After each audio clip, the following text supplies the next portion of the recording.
Olá, meus queridos amigos inscritos e membros do canal Spook House Cassombrad e Steel Spook aqui novamente para mais um bate-papo, mais um respondendo aos inscritos com ustedes. Vamos aqui tirar dúvidas, esclarecer questionamentos, apontamentos sobre o conteúdo do canal e trazer elucidação para vocês. Bora las perguntas. Fagner, você deságua em mim, eu no oceano. Fagner Gama da Silva. Olá, Rodrigo, bom dia. Sou inscrito no seu canal há um tempo e não sei se você já falou alguma vez, mas tem um tema que acho muito interessante e gostaria que você explicasse ou mostrasse o seu ponto de vista sobre o conhecimento ou registros akáshicos.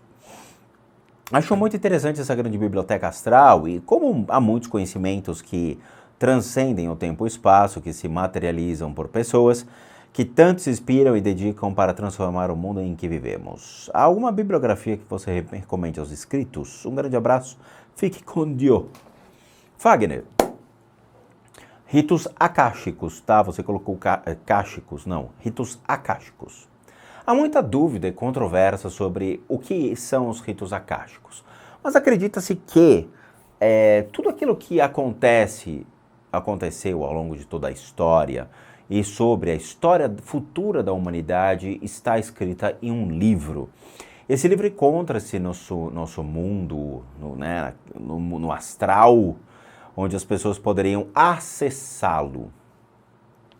Esse conhecimento eu tive sobre quem são esses ditos ritos akáshicos por meio de Edgar Cayce, que foi um médium americano que escreveu sobre isso. Mas, de novo, Edgar Cayce foi muito questionado em alguns aspectos sobre a veracidade daquelas coisas que ele dizia, se era verdade ou não era, tinha muita coisa que era questionável. É muito difícil a gente confirmar a existência disso, até porque, cara, é Nárnia, né, Senhor dos Anéis de novo. Dizer que existe um livro lá em cima e que você tem acesso a isso, uma biblioteca virtual, algo que realmente possa esclarecer a humanidade.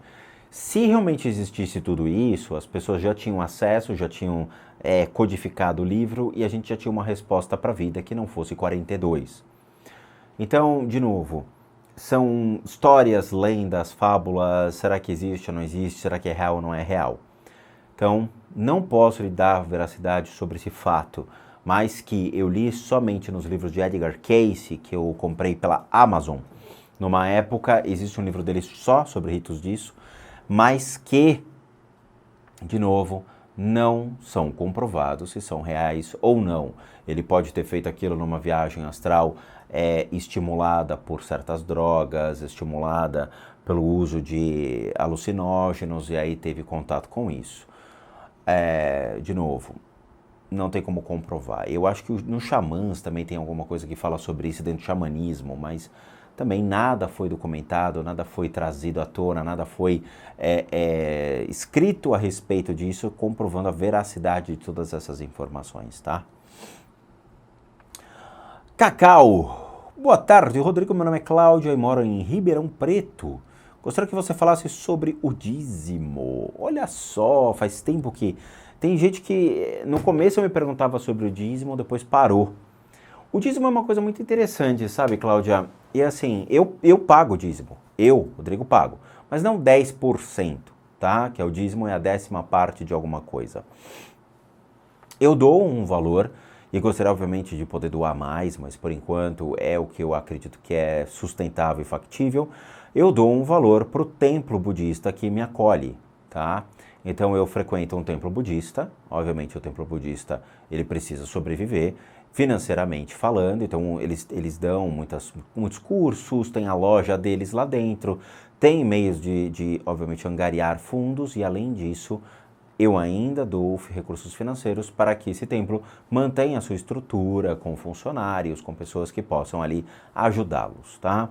Isso é uma espécie de dízimo? É uma doação, mas não é a 10ª parte de. Eu lembro, Cláudia, que essa questão de dízimo é muito complicada, tá? Por quê? Porque a Bíblia, por si só, quando foi constituída, ela não falava sobre dízimo. Dízimo só entrou no livro de Malaquias. O livro de Malaquias, ele entra muitos e muitos anos depois, porque a igreja viu a necessidade de convencer os fiéis a fazer doações financeiras. De novo, esse conceito então entra no livro de Malaquias, a questão de poder angariar recursos financeiros considerando o princípio do 10%.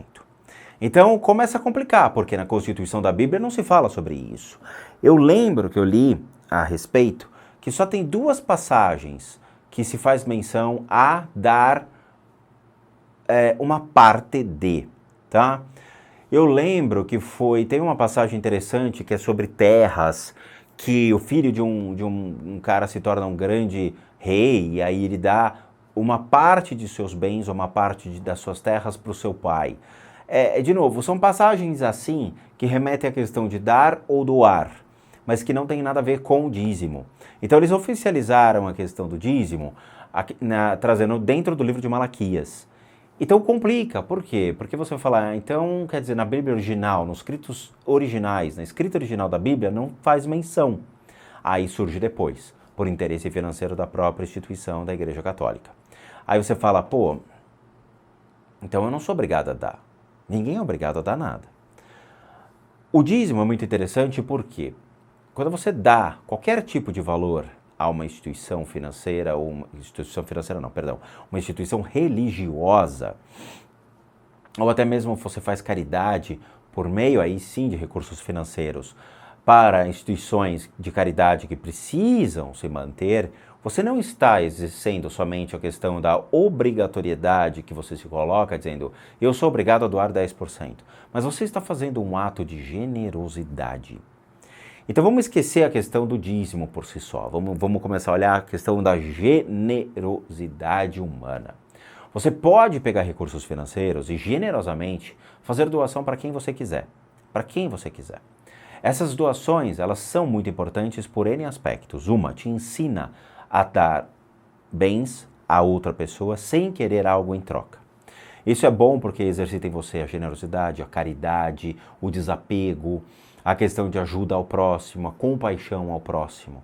Isso é ótimo, porque faz você se desapegar de algo, faz alguém se sentir melhor ou ajuda alguém que precisa de você. Isso é bom. A instituição que você está doando, uma instituição religiosa ou uma instituição de caridade, que traz auxílio ao próximo, ela precisa de recursos financeiros para poder existir. Nada é de graça, nada. A estrutura que essas instituições precisam, ela é cobrada. Seja o solo pela prefeitura, as contas de água, luz, telefone que essas instituições possuem, os funcionários de limpeza, a necessidade de manter essa estrutura e até mesmo aqueles que te trazem um agrado. Então você vai pagar uma espécie de um soldo ao seu padre, papa, bispo, sacerdote, quem você quiser. E como você também vai pagar o salário para aqueles caras que comandam, lideram uma ONG em prol de alguma coisa. Então assim, a gente tem que aprender a lidar com o dinheiro. A gente tem que aprender a utilizar o dinheiro de uma maneira que seja fluida, não somente para você, mas para qualquer tipo de instituição, indivíduo, qualquer tipo de doação que você queira fazer. Quando eu tive aula com grandes professores e instrutores espirituais, eles diziam o seguinte, a primeira coisa que você tem que fazer é aprender a doar para uma instituição religiosa que te mantém, tá? O que te mantém? Todos nós aqui temos uma crença, uma fé, ou alguma coisa que a gente se apoia em termos de religião. Essa instituição, ela necessita sobreviver, não somente para atender a você, mas atender a todos os demais por gerações e gerações. Então a gente aprende a doar recursos financeiros para eles. É a primeira coisa que você tem que aprender, é a doar para uma instituição religiosa, ou seu mestre espiritual, seu instrutor espiritual, aquele que te instrui espiritualmente. A outra questão é aprender a fazer doação para pai e mãe. Pai e mãe, tá? Então assim, se você tem pais e mães, tem um pai e uma mãe que precisam de dinheiro, que precisam se manter e tudo mais, há necessidade de você auxiliá-los. Por quê? Porque você nasceu com uma dívida para com eles. Além da dívida financeira que você tem, porque eles te sustentaram durante muitos anos, uma dívida moral, uma dívida de respeito, uma dívida de gratidão àqueles que lhe deram teto, casa, comida, roupa lavada, atenção, lhe deram uma educação, lhe deram a constituição do ser que você é hoje. Então há necessidade de você manter isso sempre vivo.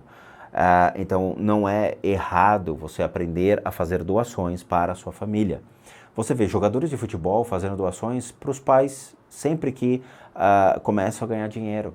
Então, o cara começa a ganhar dinheiro, a primeira coisa que ele vai fazer é: comprei uma casa para minha mãe, ajudei a minha família, doei para a cidade, doei para a igreja, né, o famoso Kaká. O Kaká foi lá e ele era evangélico e ele fazia realmente doações para a igreja que o mantinha, né, o mantinha a sua fé. Então isso é o importante, tá? Eu não acho, em hipótese alguma, errado o conceito do dízimo, tá? Você tem sim a necessidade de realizar. Mas em contrapartida, provavelmente muita gente deve estar falando: mas a igreja é safada, a igreja vai usar para outros meios, a igreja vai fazer aquilo, lá, lá, lá. Cara, o que eles vão fazer com o dinheiro, aí é outra história. Aí o problema é deles. Se eles estão recebendo dinheiro e estão usando isso para outra finalidade, aí essa igreja vai estar fadada a cair. Essa igreja vai ter o teto que vai cair na cabeça dos pastores, essa igreja vai ter fiéis que vão embora, essa igreja vai acabar saindo no Globo Repórter, aquelas coisas, entende? Então a própria igreja vai pagar o seu karma pela péssima utilização de recursos financeiros. Mas vamos lá. Vitor Palavras. Rodrigo, boa tarde. Eu chamo Vitor. Comecei seus trabalhos há alguns dias pelo YouTube. Conheci seus trabalhos algum dia pelo YouTube. Vi que você realiza processos de desenergização em diversas casas. Não, eu não faço nada disso. Gostaria de saber como realiza esse trabalho. Muito bem. Sempre fui muito sensitivo, o dia antes de acontecer algo ruim me sinto com peso sobre mim, tanto minha mãe, já aconteceu de ver vultos, a gente não analisa histórias, Vitor, tá? Mas vamos lá. De novo, a gente não trata aqui as histórias dos inscritos, até porque eu não sei o que vocês estão vendo, não adianta você falar disso porque eu vejo vulto. Eu não sei o que você está vendo, cara, eu não sou seus olhos, eu não estou ali do lado para ver o que você está vendo, eu não posso afirmar por você aquilo que você está vendo. A gente tem que separar essas coisas, galera, tá? De novo, o que eu estou passando para vocês é uma instrução espiritual de tudo aquilo que eu passei na minha vida com comprovações, tá? Os certificados, todos os cursos que eu fiz, todo o aprendizado, a eficiência dos modos que a gente trabalha, os modelos que a gente trabalha, tudo, a eficiência disso, tá? Agora, eu não posso afirmar aquilo que vocês estão vendo. Eu não posso. Eu dou a teoria para vocês irem galgar a espiritualidade pouco a pouco. O resto é com vocês, sabe? Eu não posso dizer. Então, é chato esse tipo de coisa? Mas é real. Eu não posso, tá? Eu não desenergizo casas. Eu não sei, são conceitos da onde as pessoas tiram, eu não sei. Mas vamos lá. Eu vou trazer para vocês, então, uma ideia en passant sobre o que é o processo de limpeza de casas. Durante 15 anos... mais ou menos 15 anos, eu estive junto com grandes monges e mestres das Filipinas. Fiquei em sala de aula aprendendo técnicas e trazendo para o meu mundo real, vendo a aplicabilidade de todas essas técnicas. Eu fui o primeiro a questionar sobre tudo. Então, eu tive um grande professor espiritual que ele dizia o seguinte: Rô, pegue essas técnicas e comprove, valide. Não assuma elas como uma verdade absoluta, mas questione. Porque quando você questiona, você vê se é bom ou não para você. Se for verdade, se comprovada a eficácia, cara, você está num porto seguro. Caso contrário, saia e vai procurar aquilo que realmente lhe atente, lhe agrade e que seja adequado à verdade sua naquele momento. Eu falei, você tem razão, então vamos testar. Em 2004, 2005, mais ou menos, eu entrei em técnicas bem mais complexas e caras, tá? Caras. Não eram técnicas baratas, técnicas caras, para poder realmente ir atrás de algo com veracidade, consistência e que comprovasse aquilo que eu achava que era o caminho certo. Fiz alguns cursos com professores e instrutores que advêm das Filipinas. E aí, comecei a testar em mim. Primeira coisa, eu fui a minha própria cobaia. Então eu sofria de rinite, mas uma rinite que arrebentava, como diria minha avó, Rô, isso arrebenta você. E arrebentava. Eu ficava com a cara caída, com as olheiras caídas, sabe? Eu ficava meio todo zoado. Por quê? A mudança climática me faz mal. E aqui em São Paulo, a gente tem todas as estações ao longo do dia. todas. Então você acorda aquele sol trincando, você fala, pô, vou ficar de bermuda, tranquilo e tal. De repente, chega às 5 horas da tarde, chove, cai a temperatura, quando você vai ver, já está 10 graus, você fala, pô, mas estava um calor de 30, tá 10 graus à noite? Qual é? E isso me afetava. E eu trabalhava numa corretora de valores, tá? Não corretora imobiliária, mas de valores, bolsa de valores. E aí eu falei, bom, eu vou fazer o teste em mim para ver se funciona. Aí eu fui até o banheiro, cheguei lá no banheiro e falei, eu vou fazer a aplicação da técnica em mim para ver se funciona. Eu fiz 3 aplicações, fiz de manhã, de tarde e de noite, antes de ir embora para casa. No dia seguinte eu já não tinha mais nada. Passou 1 ano, 2 anos, 3 anos, 4 anos, 5 anos, 10 anos e eu não tinha mais nada. Aí eu falei, porra, funcionou. Então eu estava no caminho certo. Eu fiz a aplicação correta em mim com base numa teoria que eu validei e funcionou. Com o passar dos anos, eu vi que poderia ser utilizada todas essas técnicas que eu estava aprendendo para a casa das pessoas. E comecei a testar para ver se era verdade. Da mesma maneira que eu testei em mim, eu comecei a testar na casa das pessoas. E eu via que realmente funcionava de uma maneira monstruosa. E era muito engraçado porque, além das pessoas comprovarem as diferenças que acontecem nos ambientes, os animais também percebiam. Então eu fui na casa, por exemplo, de uma pessoa, fazer a limpeza da casa dela, era durante a semana, à noite, cheguei lá, tinha um cão e um gato. Aí eu fiquei, né, falei, pô, o gato pode ser que fique arisco, pode ser que não goste, o cachorro, né, vai que tem um comportamento de me atacar. A pessoa falou, não, fica tranquilo, eles não fazem nada. Tá bom. O gato se escondeu, sumiu, não sabia onde estava. O cachorro ficava sempre brincando, correndo atrás de mim, era bem legal. Comecei a fazer a técnica. E eu sempre faço o processo de limpeza da retirada de olhos fechados, porque eu consigo sentir a energia muito maior do que ter a distração visual. Aí eu comecei a fazer todo o processo, eu fiz. Quando eu terminei, 15 minutos, eu abro os olhos, o cachorro se escondeu e o gato estava no meu pé, deitado com a pata para cima, assim dizendo, cara, manda mais. Eu juro, isso aconteceu. Então eu falei, pô, é o que faltava, o gato tá validando, falou que funcionou. E todas as casas que eu ia, era a mesma coisa, os gatos ficavam sempre ao meu redor, sempre. Eu ficava de olho fechado e o gato ficava. O gato ama esse tipo de coisa. E eu comecei a ver a veracidade, criei protocolos de tratamento, mandei para as Filipinas, validaram e tudo mais, e eu comecei a ver que realmente poderia ser utilizado para as casas. O princípio da casa é muito interessante. Então é o seguinte, todas as casas possuem energias, tá? Nós temos energias que são dos moradores, energia dos antigos moradores, energia do bairro, energias de coisas que estão em volta do bairro, como hospital, delegacia de polícia, bombeiros, coisas desse tipo que tem energias em cima disso, obviamente, tá? Shopping, estação de metrô, coisas desse tipo. Então nós estamos sempre suscetíveis a esse tipo de coisa. Os universitários estão aqui do meu lado, eles me lembraram um caso de um show de um cachorro. Eu conto daqui a pouquinho, tá? Que é muito legal esse caso do show. Então todas as casas têm essas energias. Quando eu vou na casa das pessoas, eu olho a casa, eu vejo todos os cômodos, eu vejo todas as energias que tem nos cômodos e eu falo para o morador, olha, o que tem aqui é isso. Aí eu realmente saio dos cômodos, vou até um lugar e eu faço todo o processo de retirada. E tudo isso é documentado. Tem gente que tem devaneios e fica deduzindo o que eu faço, mas está em vídeo. E as pessoas não têm tanto conhecimento, porque o Tico e o Teco não conversam. Então tudo isso está documentado na playlist de limpeza de casas, como tudo é feito.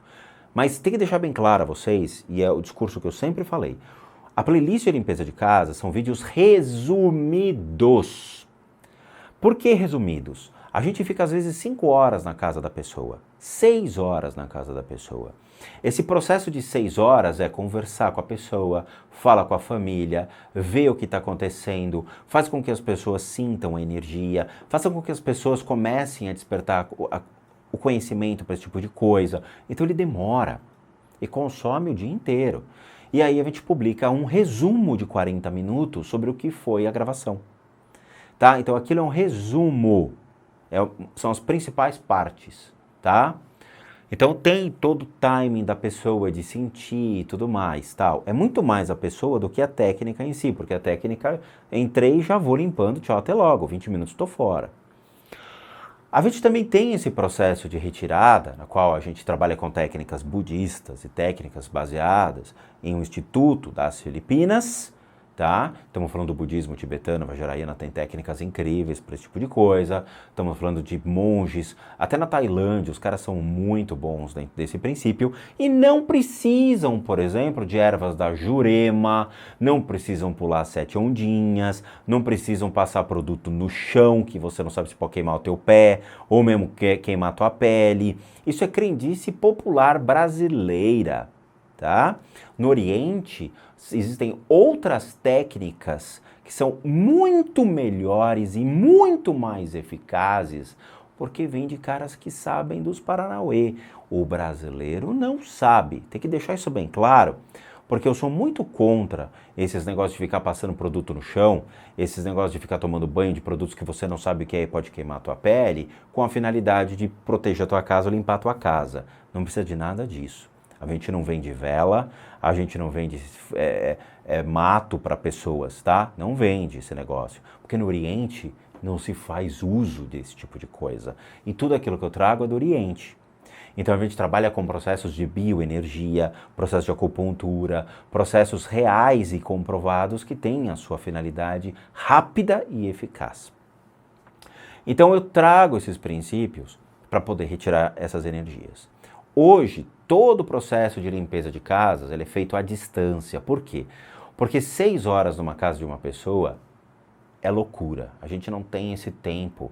Eu tenho práticas budistas que, demoram 2, 3 anos para a gente completar e eu estou querendo terminar logo essas práticas para seguir outros e outros estudos. Eu não posso ficar preso somente a isso, tá? Então é o seguinte, as pessoas me mandam um vídeo. Esse vídeo tem mais ou menos 4 minutos, que é a exigência daqui. A gente pede para que tenha 4 minutos no máximo. Eu consigo ver os cômodos, ver o que tem por detrás de cada ambiente e utilizo técnicas do budismo tibetano de projeção de consciência de monges que realmente vivem, trabalham com isso, ajudam pessoas com isso, e até mesmo mestres das Filipinas, da Tailândia, que utilizam desses princípios, que a gente consegue projetar a nossa consciência. Projetando a nossa consciência, eu consigo retirar todas essas energias, encaminhá-la, todas essas energias, e de uma maneira rápida e eficaz, como também estando pessoalmente. E aí, ao fazer esse processo, a casa vai ter a sua purificação, a gente vai colocar proteção durante 30 dias no máximo para aquela casa, não se estende mais que isso. E o mais legal é o seguinte, Vitor, todos esses processos de limpeza de casa, eles são à distância hoje, são poucas casas que a gente acaba filmando, e quando ocorre esse processo, a pessoa nunca sabe que é a casa dele, não sabe, a gente não avisa.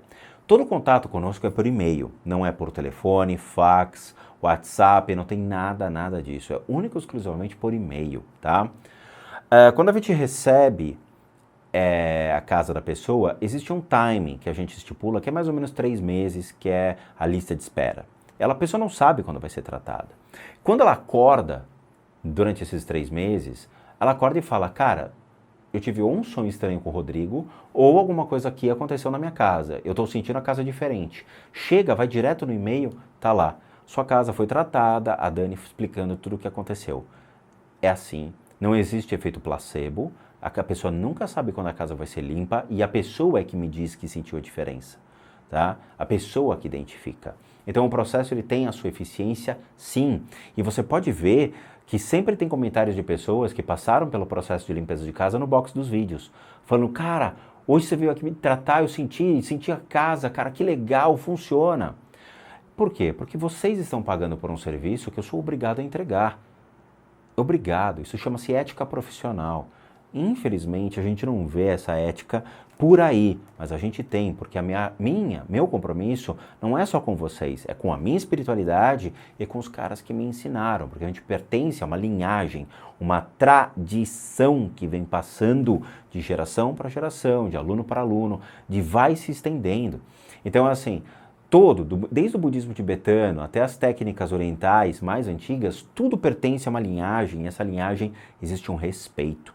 Existem pessoas que não possuem nem isso aqui no Brasil, existem pessoas que trabalham com certas técnicas aqui no Brasil, muito atreladas, infelizmente, ao pai de santismo, e esse pai de santismo, ele acha que é aquele método, ele acha que é assim que funciona.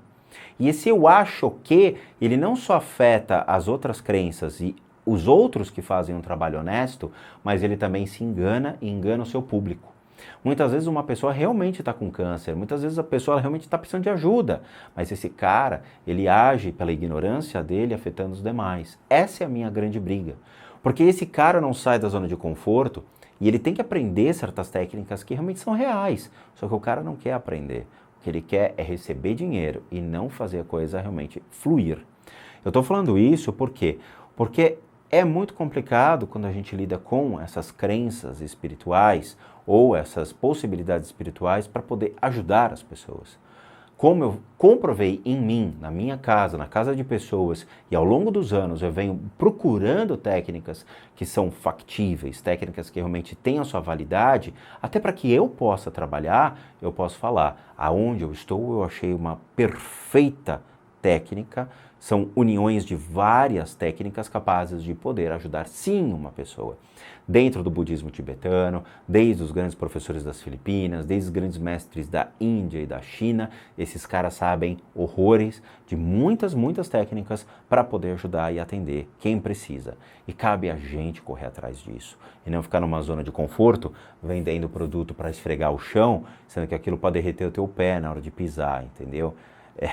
Isso é a minha briga. Eu quero que as pessoas estudem cada vez mais. Sobre o show. Cara, uma vez, deixa eu contar, essa história é muito legal. Uma vez entraram em contato comigo, uma família de orientais, eu não lembro se eram coreanos ou se eram, acho que eram coreanos. Eles eram coreanos, mas muita gente, assim, a família, nossa, lotada de gente. Entraram em contato comigo falando, olha, eu tenho uma lavanderia aqui e eu preciso que você venha me ajudar. Uma lavanderia? É uma lavanderia. Tá bom. Eles moravam no Brás, aqui em São Paulo. Eu peguei o carro, fui no sábado. Eles estavam, obviamente, fechados. Era uma lavanderia industrial. Eles faziam lavagem de roupa para hospitais. Eles tinham, assim, muitas máquinas trabalhando. Era uma coisa absurda. Só que a família morava no andar de cima. E era uma família completa, cara. O cara tinha avó, bisavó, todo mundo ali morando junto. E eles tinham um show, aquele cachorro de língua azul. E eu comecei a andar pelo lugar, eu falei, cara, ó, tem algumas energias aqui, eu vou descrever pra você. E eu descrevia. E o show ficava atrás de mim. Ele ficava atrás. E aí quando eu fui entrar num quarto, o show começou a rosnar. Eu falei, nossa, o cachorro pegou alguma coisa. O cachorro olhava pro canto e ficava... Eu falava, porra, o cachorro tá muito bravo com essa energia. Eu tirei todo mundo, coloquei todo mundo na sala, sentadinho, eu falei, olha, a gente vai fazer o processo de retirada, beleza? Beleza. Toquei o sino, começamos a fazer o processo e o show correu. Ele pegou o corredor que levava para os quartos, mas o bicho disparou e ele ficava olhando para o canto no corredor, rosnando. E era exatamente o canto onde o obsessor, que o cachorro tinha uma treta, estava olhando. E o cachorro estava louco para pegar aquele obsessor. Juro, isso foi incrível. Aí segura o cachorro, o cara levanta, pega o cachorro louco para pegar o cara, o obsessor. Fiz todo o processo de retirada, de repente o cachorro parou. Parou. Ele se acalmou. Aí o coreano olhou para minha cara e falou, cara, funcionou. Eu falei, ué, não é isso que você pagou? É, então funcionou. Ah, mas eu achei que não ia funcionar. Por quê? Porque a maioria das pessoas que vêm aqui não conseguem fazer isso. Eu falei, cara, o meu compromisso é com a espiritualidade, com a veracidade. Eu vou dar o meu melhor para poder ajudar vocês. E funcionou. Aquela cena do cachorro no corredor latindo, eu nunca vou esquecer. Nunca. Era absurdo, mas impressionante de se ver. O cachorro queria pegar aquele cara, maior arrancar as pernas do obsessor. O show tava bravo. Vamos lá. Gabriela Salles. Teve uma parte desse vídeo que você disse sobre a pessoa que faz oração fazendo de forma que se conecta com as palavras, mudando então a vibração, pode servir como um pequeno escudo. Não sei que vídeo, mas não é algo forte porque a gente muda constantemente nossa vibração, então fica oscilando durante o dia. Você não entendeu o que eu falei. Eu faço meditação usando mantras, já virou uma rotina de manhã e noite. É errado. Com o tempo que vou fazendo a minha proteção, poderia ficar fortalecida, então? Não. São mantras em sânscrito, eu conheço. Deuses indianos que gosto bastante. Eu conheço os mantras que você deve fazer, tá? Eu fiz durante muitos anos da minha vida. Om Bhur-Bhurratsva Tat Savitur Marenya. E aí vai, né? Então, Gabriela, vamos conversar. O que está por detrás de uma oração? É muito simples e é coisa muito fácil de entender. Se eu falar para você, por exemplo, que essa plaquinha de madeira, agradecer o pessoal do Sentamani, tá aqui, ó, essa plaquinha de madeira vai lhe proteger de todo mal. Você pode segurar e ficar falando Om Mani Padme Hum, Om Mani Padme Hum, Om Mani Padme Hum e acreditar que essa placa vai te salvar de todo e qualquer mal. Quando você coloca a sua crença nessa plaquinha, o seu corpo de energia, ele vai se convencendo de que você está se protegendo. Então, você vai anulando o seu medo e aumentando a sua segurança. Quando você aumenta a sua segurança, o seu medo deixa de existir e você se fortalece. Você entendeu? É engraçado, por que você assiste um filme de terror e você morre de medo? Porque o seu corpo de energia ele vai enfraquecendo, porque você vai tomando susto atrás de susto, atrás de susto, e você fica vulnerável. Por que você, quando assiste uma comédia, você fica se sentindo melhor, mais leve? Porque o seu corpo de energia, ele vai sendo apreciado pelo seu senso de humor. Então, todas essas mudanças que você sente é em decorrência às suas emoções. Essas suas emoções, elas são fato ou comprovação de algo que você está trabalhando constantemente. Então, se você realmente acredita que aquela oração vai te proteger, você vai orar. Quando você ora fazendo aquela oração, ela te dá uma segurança. Essa segurança faz com que você se sinta protegido. Essa proteção aumenta o seu corpo de energia, mas também reduz o seu medo. Ponto, acabou. É isso que acontece, tá? Então, isso te fortifica. Outra coisa também é a programação da mente. Quando você fica fazendo os mantras, Om Mani Padme Hum, Om Mani Padme Hum, Om Mani Padme Hum, Om Mani Padme Hum, Om Mani Padme Hum, Om Mani Padme Hum, Om Mani Padme Hum, Om Tare Totare Soha, Om Tare Totare Soha, Om Tare Totare Soha, Om Tare Totare Sarva Siddhi Siddhi Koro Soha, Om Tare Totare Sarva Siddhi Siddhi Koro Soha, ou você faz qualquer mantra, né, o do Vajrasattva, que é gigantesco, que tem 100 sílabas, você começa a reprogramar a sua mente, porque você tira ela do foco e coloca ela na oração. Então você fala para sua mente, vamos orar? Não, e o medo, cara, o Fred Krueger tá vindo, cara, vamos orar. E o Fred Krueger? Não, ore. Ô Fred, tá bom. Pai nosso que estás no céu, santificado seja o vosso nome. Presta atenção. Aí você vai começando a tirar a ideia do problema e começar a colocar na oração. É isso que acontece, tá? A questão dos mantras, você tem que tomar muitíssimo cuidado, Gabriela, porque é o seguinte... eu falo isso porque eu tomei uma bronca da lama que a gente segue, a Daniel, né? A gente tomou refúgio dentro dessa sanga, então essa lama nos atende. E ela falou uma coisa muito interessante que falou, cara, New Age, essas coisas, elas são musiquinhas que não tem nexo. Então você fica lá fazendo um mantra sem ter um contexto. E sabe, o contexto, por exemplo, eu vou te mostrar, chegou aqui um contexto, eu vou te pegar aqui. Acabou de chegar do Nepal pra mim, tá? Tem gente que fala, às vezes, por que não traz as coisas do Nepal? Tá aqui, ó, tá? Não sei se tá focando, mas se tiver, tá? Aqui tá, ó. Deixa eu só pegar aqui pra vocês. Pegou? Nepal, Katmandu, tá aqui? Né? Então, beleza. Tá? Só tirar aqui o foco. Beleza. Tá? Tá aqui. Daily Prayer Book. É um resumo de certas práticas que a gente faz com relação a mantras. Então todos aqui, tá? São mantras matinais que você pode ficar fazendo, mas com um contexto. Então aqui tem a questão de dharmas, práticas preliminares, a bênção dos tesouros, a frase, as rezas de Buda, as rezas das deusas taras, das 21 taras, a sadhana de Manjusri, tem as práticas, as rezas para todas as linhagens budistas, a prece de Ash Tsogye está aqui, tem Vajradhatu Mandala, tem um monte, tá? E olha, ó, só para você ver, ó,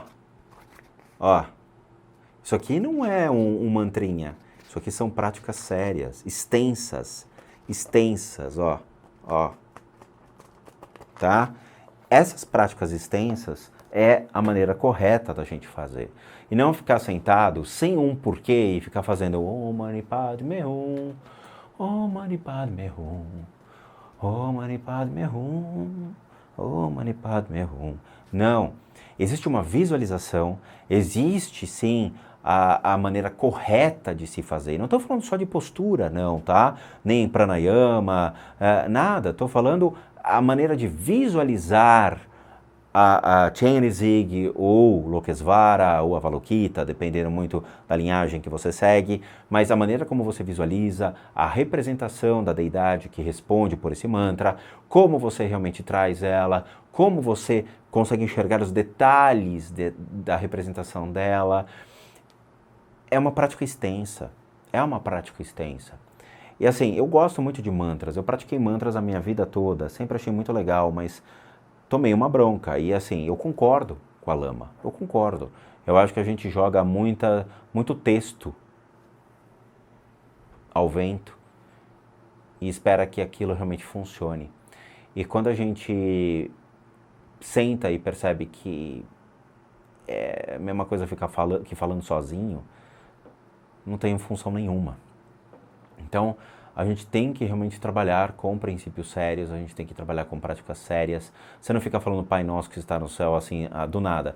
Pai Nosso que está no céu, santificado seja o vosso nome. E você não faz, entendeu? Você senta e faz um processo, seja uma filocalia, seja um processo de respiração, de concentração, de calmaria da mente, de você tem todo um processo. Tem gente que faz o Pai Nosso, Ave Maria, Credo, acabar rezando outras coisas, começa um processo sério de conversa com Deus, sabe? Ou com Jesus. Então tem um processo passo a passo. Então tem que tomar um pouco de cuidado, Gabriela. Não adianta ficar fazendo mantras, porque talvez realmente eles tenham que ter uma função e essa função está dentro de uma prática mais extensa, tá bom? Então eu recomendo que procure práticas mais extensas, seja no hinduísmo ou seja no budismo, que você possa direcionar esses mantras junto com visualizações, prostrações, acumulação de mandala, tudo aquilo que está intrinsecamente ligado à sua prática, tá bom? Já deu tempo, falamos demais, falamos aqui cerca de mais de 40 minutos, tá? Eu espero que vocês tenham entendido, gostado e obviamente, aprendido algumas coisas a mais, porque esse é o intuito, tá? A gente dá um puxão de orelha, porque eu tomei muito puxão de orelha e às vezes temos que fazer, realmente chamar a atenção das pessoas, tá? É assim que funciona. A espiritualidade não pode ser um telefone sem fio.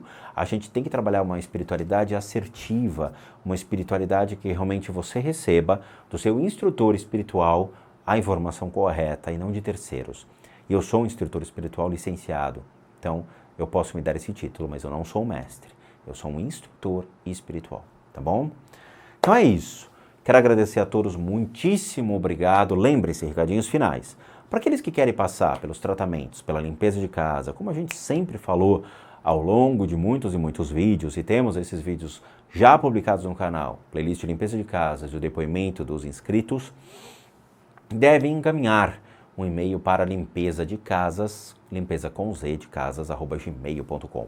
Para aqueles que querem ajudar o canal, nós temos o sistema de doação pelo PayPal e o programa Seja Membro, que é só você clicar aqui, você doa R$8, se você ajuda muito a gente. E o nosso site, casasassombradas.com.br, com muita coisa legal que a gente está trazendo do Nepal, Katmandu. Eu tenho muitos fornecedores que estão me trazendo produtos para mim, que eu estou colocando na loja, tá? São alguns produtos que eu acabo usando. Então, ó, esse aqui chegou agora para mim, tá? O Japamala novo. Eu vou mostrar para vocês na live. Acho que nessa altura do campeonato já mostrei em live, né? Mas o Japamala tá aqui. Eu tenho outros produtos que eu acabo consumindo e aquilo que eu acho que não é legal para mim, eu falo, pô, tem uma demais aqui, comprei errado ou não é aquilo que eu estava pensando que era. Eu coloco no site, na lojinha para vocês, tá bom? Então a gente vai fornecendo também produtos para vocês. É isso, quero agradecer a todo mundo, muito obrigado. Vejo vocês nos próximos vídeos e bons sustos a todos nós.